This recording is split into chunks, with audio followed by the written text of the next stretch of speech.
Bom dia, boa tarde, boa noite. Meu nome é Luciano Pires e este é o seu cafezinho.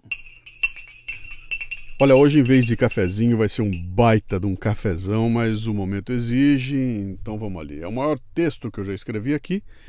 Se você não tiver paciência para ouvir, fique tranquilo que esse texto aqui não é para você, ok? Eu fiz um post declarando o voto no Jair Bolsonaro no Facebook e, como era de se esperar, ele viralizou. Tem gente dizendo que eu fiz só para ter audiência, o que é uma bobagem. Quem me segue, especialmente quem frequenta o grupo do Telegram do Café Brasil Premium, conhece os comentários que eu faço em privado desde 2015. É a essa turma que eu devo satisfações, coerência e explicações. O post que eu fiz no Face não foi para fazer militância e ninguém vai ver uma linha minha pedindo voto para o Bolsonaro naquela página. Eu fiz para dar uma satisfação às pessoas que me seguem e que querem saber a minha opinião. Minha opinião, você entendeu, hein? Só minha, que serve para mim e para mais ninguém. Eu sabia que teria reações extremadas diante desse fla-flu em que se transformou o Brasil, mas acabei tendo uma surpresa agradável. A página, que estava com crescimento estagnado há 18 meses, ganhou quase 3 mil novos curtidores em 3 dias. E cerca de 80% dos comentários foram positivos. Entre os 20% negativos havia de tudo, de seguidores perplexos a histéricos, com muitos questionamentos. O principal deles é assim, ó. Como é que um cara ponderado como o Luciano vai votar num, machista, misógino, fascista, racista, nazista, homofóbico, extremista? Complete aí com o que você quiser, vai. Quem veio com grosseria, sarcasmo e provocação infantil eu deixei pra lá, mas vários vieram com uma curiosidade genuína. É para eles que eu dedico essa explicação aqui, ó. Senta aí que lá vem textão, ó. Primeiro, os jogadores. Ciro Gomes. Ciro é, de longe, o candidato viável mais perigoso para o Brasil. Eu disse viável porque existem os inviáveis folclóricos, tipo Boulos e o tal Cábula. A retórica do Ciro é imbatível. Ele ganha qualquer debate, mesmo que a plateia não compreenda 90% do que ele diz. Eu tenho medo dele, de sua disposição de se alinhar com qualquer partido disponível, da sua simpatia por ideias socialistas, de sua metralhadora giratória que chuta números para todo lado. Ciro mente descaradamente. Temo a sua teimosia em defender o indefensável, como a democracia na Venezuela, da sua violência e instabilidade emocional. Ciro é perigosíssimo, pois está convicto que tem resposta para tudo. Dê poder para um maluco desses e pronto. Por essa convicção, considero Ciro muito mais perigoso que qualquer outro. Eu não vou entrar em debate sobre ele. Quem tiver simpatia por ele que vote no Cabra, eu não votarei. Fernando Haddad. Deixa eu usar um meme aqui, ó. O PT ganhou em 2002, 2004, 2008 e 2014. E agora quer ganhar em 2018 para consertar as cagadas dos governos anteriores. Haddad é Lula. Chega. Geraldo Alckmin. Alckmin é quem poderia se dar bem com a polarização esquerda e Bolsonaro. O problema é que ele é o candidato do futuro do pretérito. Ele poderia, ia, tudo ia. Ele tem resultados para apresentar, é de longe o mais experiente candidato quando se fala da atividade executiva, mas não assume uma posição firme. E quando tenta fazê-lo, soa mais falso que nota de R$3. E representa um partido que é um saco de gatos com o Aécio Neves dentro. Ele se aliou a boa parte da escória política nacional em busca de tempo de televisão, o que é garantia de que, no fundo, nada vai mudar. E sua campanha é desastrosa, em certos momentos apelando para a desonestidade intelectual. Se eleito, teríamos um zelador mais caprichoso e eficiente, mas a estrutura continuaria podre. O maior adversário de Geraldo Alckmin é ele mesmo, sua monotonia na atitude, sua falta de firmeza. Ele é nulo de carisma, algo que sobra em Ciro e em Bolsonaro.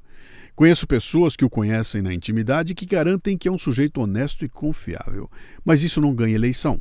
Geraldo ganharia, ia. Marina Silva. Marina Silva é o açúcar mascavo. É politicamente correta, mas não adoça nem a pau. Arrastará consigo alguns milhões de votos de sonháticos, verdes, vegetarianos e outras tribos naturalistas. Entra na disputa apenas como fator de negociação para o segundo turno, quando certamente subirá no muro novamente e dirá que cada um de seus eleitores pode votar em quem quiser. E ela tem o PT tatuado no coração. Isso é Marina. Meirelles. É uma opção interessante que, talvez pelo pragmatismo, pudesse ajudar a colocar o país nos trilhos a caminho de uma transição. Mas é um burocrata sem carisma, com papo técnico inacessível. Não tem graça e, quando tenta ter, parece um picolé de alface. Não tem luz e gosta de bancos. Talvez desse um ótimo primeiro-ministro de transição, mas como presidente, neste momento, não dá. Os demais. Dos demais tradicionais, Álvaro Dias mereceria alguma atenção, mas é diabo velho, político regional, cheio de blá blá blá e não acredito que tenha culhão para implementar qualquer mudança significativa. Já está desidratado e, se ganhasse, passaria 4 anos negociando sem resultados. Do João Amoedo eu falo mais adiante. Como entendo Jair Bolsonaro? Jair entrou na política há quase 30 anos atrás, num congresso em final de regime militar, como representante dos militares. Se tivesse se apresentado como representante do capeta, teria tido uma vida mais fácil. Briguento, casca-grossa, com conhecimento político limitado, passou 3 décadas no baixo clero, onde estão os políticos de pouca expressão, cujos projetos dificilmente passam para instâncias superiores. Ele estava na ala dos tiriricas. Aquele rótulo militar funcionou como uma espécie de lepra dos filmes bíblicos dos anos 50 e 60. Ninguém queria chegar perto. E Bolsonaro foi, durante 3 décadas, ignorado, humilhado e caçoado, respondendo aos ataques da forma como podia, na grossura. Ele jamais teve alcance intelectual para dominar as várias linhas de pensamento e ideologias, nem para desenvolver argumentação sofisticada, tanto que se aliou a todo tipo de bancada e partido. Um personagem à procura de uma sigla. Foi, inclusive, base de apoio dos governos de esquerda, jamais ouvido, nunca afeto a formar as panelinhas, nunca disposto a votar pela cabeça dos outros, um independente incômodo. E ainda por cima, defendendo a polícia e os militares. Seu arsenal teórico é o da caserna, disciplina e defesa de valores morais básicos. Como é de se esperar de um militar, é um nacionalista, um nacional desenvolvimentista, que provavelmente responderá com voluntarismo e ufanismo a desafios teóricos. A desafios técnicos. Na falta de argumentos, solta um palavrão. Está muito longe de ser o candidato ideal, mas não se pode exigir mais dele. Porém, com todos os defeitos, considero-o mais adequado que o presidiário de Curitiba ou Dilma Rousseff eram quando assumiram a presidência. Vem mensalão, petrolão, impeachment, a corrupção explícita desnudando toda a podridão dos anjos salvadores e trazendo o combate à corrupção para a ordem do dia. Bolsonaro tornou-se figura nacionalmente conhecida quando passou a enfrentar as bancadas desarmamentistas e LGBT+. E se não fez muito, ao menos impediu que muito fosse feito. Os histéricos ajudaram a projetá-lo para o cenário nacional. De reacionário sem importância, passou a ser visto por muitos como o único que batalhava contra as maluquices que os progressistas queriam implementar por baixo dos panos. Foi a esquerda que colocou Bolsonaro sob os holofotes. Eu não vou entrar aqui em sua defesa, não é esse o objetivo. O que interessa é compreender o básico. Um indivíduo oriundo do ambiente militar, com um histórico de bocudo, personalidade mercurial, como diria Itamar Franco, que explode ao ser provocado. Limitado arsenal ideológico e intelectual. Note que eu não disse limitada capacidade intelectual, mas arsenal intelectual. Um cara independente, que não leva desaforo para casa e que ganha de presente uma Maria do Rosário e um Jean Willis, com quem protagoniza alguns dos momentos mais midiáticos da política brasileira nos últimos 30 anos. De novo, foi a loucura de Willis e companhia que projetou Bolsonaro. Nos enfrentamentos, construiu a imagem do sujeito firme que defende a família, Deus e a propriedade. O homem da disciplina. O conservador, no mau sentido da palavra, o ogro da direita, aliás, da extrema-direita, já que direita só pode ser extrema, e fez a festa dos caricaturistas da moral. como representante do baixo clero, usufruiu de tudo aquilo que é a cultura do baixo clero. Verbas de gabinete, emprego para amigos, auxílio aluguel, aquela nojeira da qual se beneficiam 99% dos políticos brasileiros, inclusive badalados ex-presidentes. A seu favor, o fato de jamais ter se envolvido em qualquer esquema de corrupção. Pelo contrário, sendo usado como exemplo de parlamentar que nunca foi atrás de propinas. É um dos poucos políticos nos quais o rótulo corrupto não cola. E isso já é uma vantagem. Nos embates com os tinhosos histéricos da esquerda, gerou incontáveis momentos que hoje são memes, usando o palavreado chulo e devolvendo as ameaças na mesma moeda. Aliás, tornando-se mestre na retórica que atinge a boca do estômago de seus adversários. Ele quer provocá-los. De que outra forma se pode interpretar, na votação do impeachment de Dilma, ele ultrajar a todos com uma homenagem ao coronel brilhante Ustra? Sim, Ustra é do time dele. Mas aquele gesto, mais que admiração genuína, foi pura provocação, um troco para quem havia dedicado o voto anteriormente para Carlos Marighella. A melhor forma de ofender a seus detratores, mesmo sabendo do preço a pagar. A quase totalidade dos vídeos que mostram as já folclóricas explosões de Bolsonaro, se você não tem a desonestidade alquiminiana de editá-los, tirando-os do contexto, deixam claro que ele sempre reagiu explosivamente a uma provocação pesada. A deputada Maria do Rosário o chamou de estuprador, por exemplo. Basta procurar os vídeos, existem aos montes. O fato é que Bolsonaro gerou farto material para que os profissionais de comunicação e os caricaturistas da moral nele grudassem os rótulos de intolerante que o marcarão para sempre. Aliás, eu acho que aqui cabe muito bem um comentário do leitor Jefferson Artes, no post que eu fiz no Facebook revelando o meu voto. Este comentário teve mais de 7.000 curtidas, olha só. Cheguei a essa mesma conclusão quando resolvi assistir aos vídeos completos das entrevistas dele nas eleições. Fui com a cara. Sou gay e voto nele. Ontem me senti na obrigação moral de declarar meu voto por causa das mentiras e ataques e pelo fato da esquerda se apropriar da voz de todos os gays dizendo que representa eles. Fui bombardeado, mas fiz o que meu coração mandou e me sinto em paz. Você notou o resolvi assistir aos vídeos completos das entrevistas? Jefferson não foi pela narrativa de terceiros, ele foi à fonte, ouvir o que Bolsonaro tem a dizer por suas próprias palavras. E teve uma percepção diferente. Diante da fonte primária, rótulos caíram. Com as revelações da Lava Jato, criou-se o ambiente perfeito para que aquela semente do defensor da lei, da ordem e dos valores morais germinasse. E então Bolsonaro se solidificou como o político não corrupto, portanto, contrário a toda a sujeirada que está aí. E quando a oportunidade chegou, com toda a classe política reduzida a um lamaçal de ladrões, ele se apresentou. Oh, olha eu aqui, ó. Nesse momento, Bolsonaro deixou de ser um político para ser um símbolo.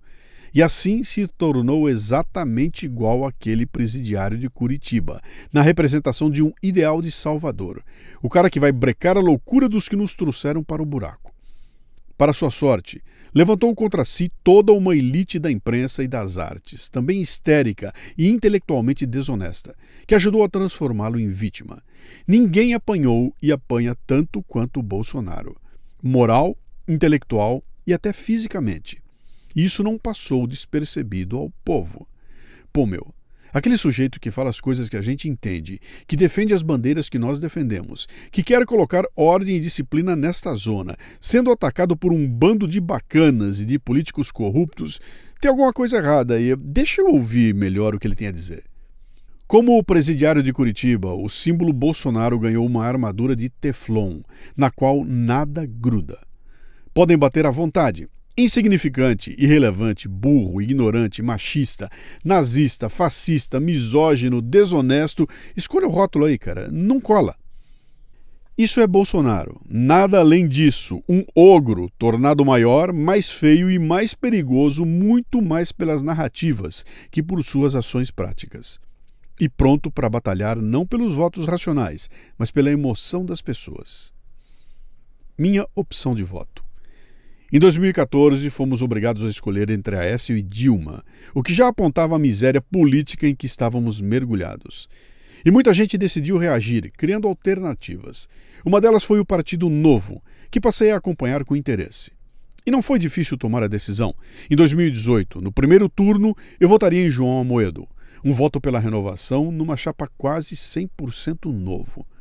Gosto das ideias que Amoedo defende, do foco nas questões da economia, que são neste momento as de impacto imediato para reduzir a crise. Reconheço que é um neófito, que o partido ainda tem de ganhar conjunto. É como aquela seleção brasileira que entra em campo na primeira convocação. Não tem padrão de jogo, cada um vai tentar fazer o que sabe. O técnico ainda não mostrou a que veio. Zagueiro fará gol contra por não se comunicar com o goleiro e etc. Mas é o candidato de ideias liberais possíveis. Deixa eu reforçar aqui, ó. Ideias liberais possíveis. Tá cheio de maluco por aí gritando ideias liberais impossíveis. O Novo tem um projeto com começo, meio e fim. Tem o pé no chão e me atrai. Tem critério para escolher os candidatos que o representam. Está anos-luz à frente dos demais partidos da velha política. É o ideal? Não. É o possível. Decidi ficar com Amoedo no primeiro turno para que o Novo saísse da eleição com musculatura e representatividade. Mas essa minha opção dependeria de uma avaliação na reta final. Se houvesse um perigo de termos um segundo turno com 2 esquerdistas, ou chances reais de vitória de um esquerdista, eu votaria em Jair Bolsonaro ainda no primeiro turno. Amoedo seria meu candidato natural.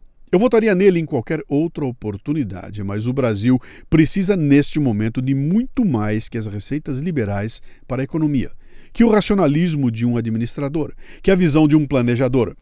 Precisa de um enfrentamento de tiro, porrada e bomba. Metafóricos, é claro. Amoedo é o melhor peso leve que temos, com nível para ser campeão do mundo, e tem tudo para chegar lá. Mas hoje, a luta é na categoria dos pesados. Detalhe curioso, eu contrataria de olhos fechados João Amoedo para gerenciar a minha empresa. O Bolsonaro jamais. A esquerda e a imprensa é que me fariam votar nele. Você entendeu? Minha escolha por Bolsonaro nada tem a ver com sua capacidade como estadista, administrador ou apaziguador. Para combater orques, só outro orque. O cenário. A articulação das forças de esquerda se mostrou, como sempre, muito eficiente. E chegamos na situação atual.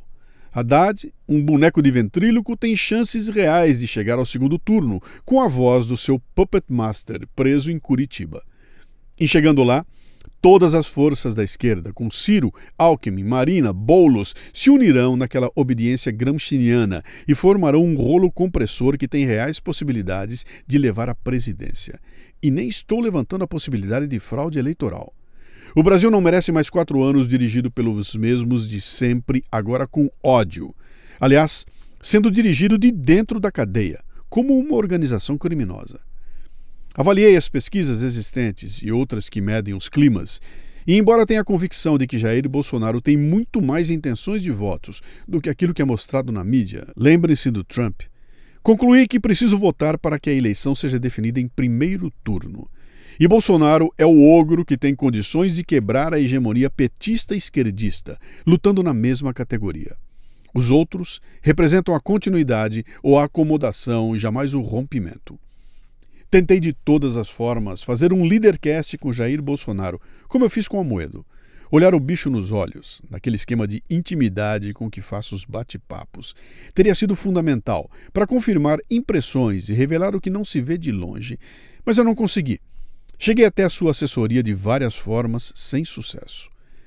A vitória de Bolsonaro, mesmo que simplesmente para trocar uma quadrilha por outra, pode nos dar 4 anos de respiro para preparar uma nova candidatura em 2022. Desta vez, forte e sedimentada como uma terceira via, que pode ser o Novo, agora com congressistas suficientes, ou outra força que há de surgir da fratura que essas eleições certamente criarão no país. Ganhando, Bolsonaro terá 4 anos infernais. Como Temer, gastará grande parte do tempo e energia evitando ser derrubado.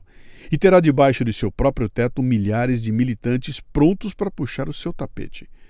O trabalho de limpeza vai demandar muito esforço e energia, mas talvez ele consiga fazer o principal: um choque, limpando as estruturas, quebrando narrativas, revelando as falcatruas e preparando o terreno. e tomando tiro, porrada e bomba. E nem sei se metafóricos, porque a facada foi real, cara. Bolsonaro não precisará ser incompetente, grosso, desonesto, burro ou simplesmente ignorante para que seu governo seja diariamente contestado e que um escândalo o aguarde a cada esquina. E ele fará questão de botar lenha na fogueira, com a mesma língua solta e a capacidade infinita de irritar os adversários. Essa é a sua natureza. O que eu acho que acontecerá? Bolsonaro leva no primeiro turno, deixando a cara daquela elite perseguidora no chão, capitaneada pelos institutos de pesquisa. Vai ser bom para o Brasil? Eu não sei.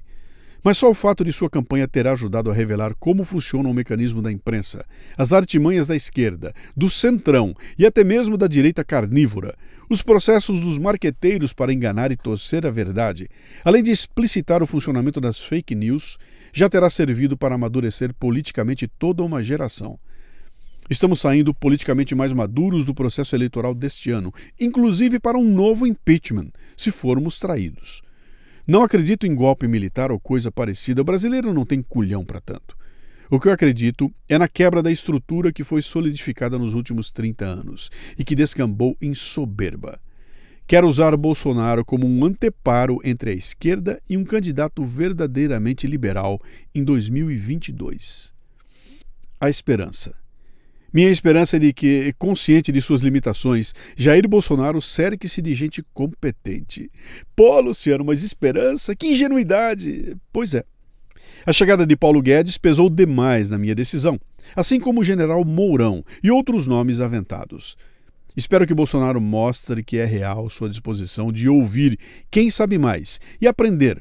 Mostre-se capaz de assimilar as várias vozes discordantes, sem jamais perder de vista a razão pela qual foi eleito. O Brasil não merece, talvez não suporte, mais uma traição. A preocupação. O que me preocupa com Bolsonaro é a turma em volta dele. Tudo bem, é campanha eleitoral, tem capanga e papagaio de pirata para todo lado, gente esquisita, muitos extremistas tentando uma boquinha, e é aqui que eu torço para que o lado militar prevaleça. Escreveu, não leu? O pau comeu, especialmente dentro do governo. Bolsonaro vai ter de dar atenção muito especial para a escolha de seu time. Me preocupo que a família tome conta e transforme a presidência num reino, e tenhamos de lidar com os filhos de Saddam. Não dá, né? Mas tenho esperança que a consciência de que chegou lá dê a Bolsonaro a grandeza de entender que sua obra será de terraplenagem. Só isso.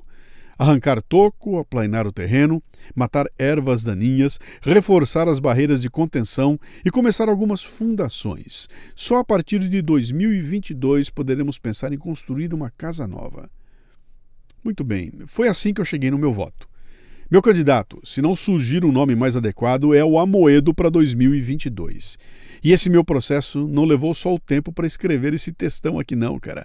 São pelo menos 2 anos de observação, conversas e conclusões.